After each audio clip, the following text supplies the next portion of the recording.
Assalamualaikum warahmatullahi wabarakatuh.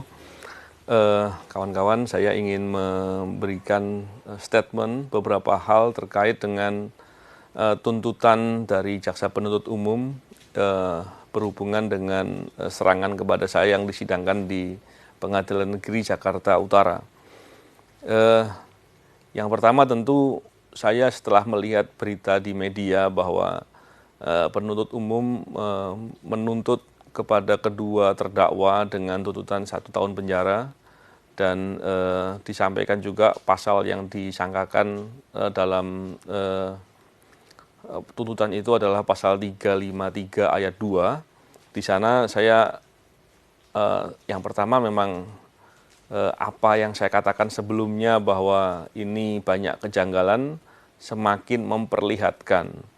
Tentunya secara pribadi saya sejak awal serangan saya sudah pernah mengatakan bahwa saya tidak ingin serangan kepada saya ini mengganggu saya dalam berjuang memberantas korupsi ke depan. Oleh karena itu saya memilih jalan untuk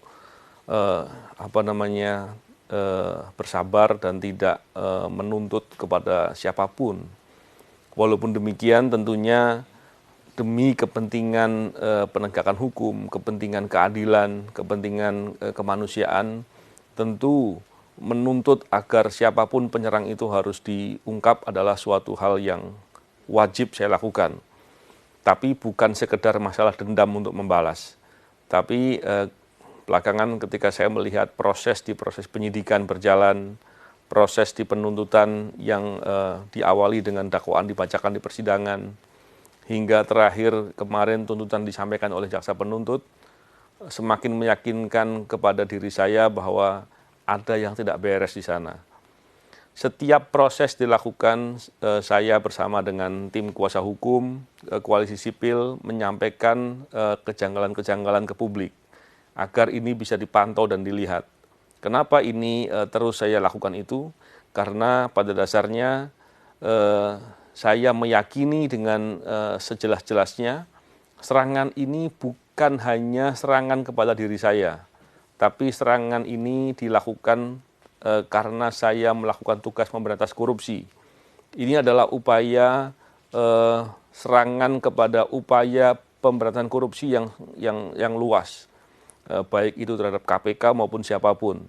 Bahkan saya melihat upaya ini upaya untuk menakut-nakuti atau mengancam kepada orang yang berani dengan lugas, dengan tuntas untuk berjuang memberantas korupsi.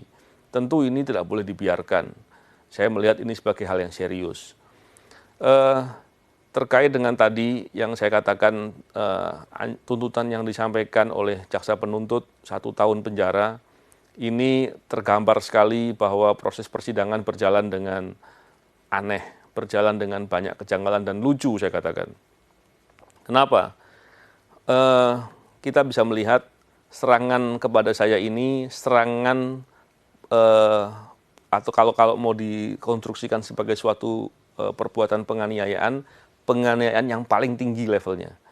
Penganiayaan yang direncanakan, penganiayaan yang dilakukan dengan berat menggunakan air keras, penganiayaan yang akibatnya luka berat, dan penganiayaan yang dilakukan dengan pemberatan. Ini level yang tertinggi. Bayangkan, perbuatan selevel itu, yang paling maksimal itu dituntut 1 tahun. Dan terkesan penuntut justru malah bertindak seperti penasihat hukum atau pembela dari terdakwa. Ini suatu hal yang tentu harus diprotes, harus dikritisi. Saya menyampaikan hal ini tentunya tidak serta-merta bahwa emosional terkait dengan hal ini, tidak. Saya melihat ini hal yang harus disikapi dengan marah. Kenapa? Karena ketika keadilan diinjak-injak, norma-norma keadilan diabaikan, ini tergambar bahwa betapa hukum di negara kita nampak sekali compang-camping. Ini tentunya berbahaya sekali. Karena kita tahu bahwa penegakan hukum, membangun proses penegakan hukum di suatu negara, tanggung jawabnya ada di Bapak Presiden. Tentunya ketika potret penegakan hukum yang digambarkan dengan compang-camping ini, dengan asal-asalan begini, dengan sangat buruk begini, ini tentunya membuat nama Bapak Presiden akan tampak sekali tidak baik. Oleh karena itu saya berharap tentunya hal ini tidak boleh dibiarkan. Yang pertama itu. Yang kedua, kalau pola-pola seperti ini tidak pernah dikritisi, tidak pernah diprotes dengan keras, dan kemudian Presiden juga membiarkan, saya sangat meyakini bahwa pola-pola demikian akan mudah atau banyak terjadi kepada masyarakat lainnya. Walaupun faktanya kita tahu bahwa banyak sekali masyarakat yang menjadi korban dari ketidakadilan, dari proses penegakan hukum yang bermasalah, yang sudah terjadi. Tapi apakah kita mau abaikan? Apakah kita mau biarkan? Padahal apabila kita lihat penegakan hukum adalah faktor penting untuk kemajuan suatu bangsa. Kita melihat bagaimana upaya dari pemerintah untuk membangun di semua bidang. Bidang ekonomi, bidang politik, sosial, dan lain-lain. Tapi apabila penegakan hukumnya bermasalah, proses penegakan hukum, sistem penegakan hukum, dan bagaimana realisasi penegakan hukum di masyarakat itu ternyata bermasalah, maka kita sulit sekali untuk bermimpi sektor-sektor lain bisa menjadi baik. Dan ini faktor yang paling penting. Bahkan dalam proses upaya memberantas korupsi, masalah penegakan hukum itu menjadi hal yang penting sekali. Tentunya yang saya katakan ini hal yang hal yang komprehensif, hal yang lebih luas, dan saya berharap kita semua bisa melihat ini sebagai permasalahan.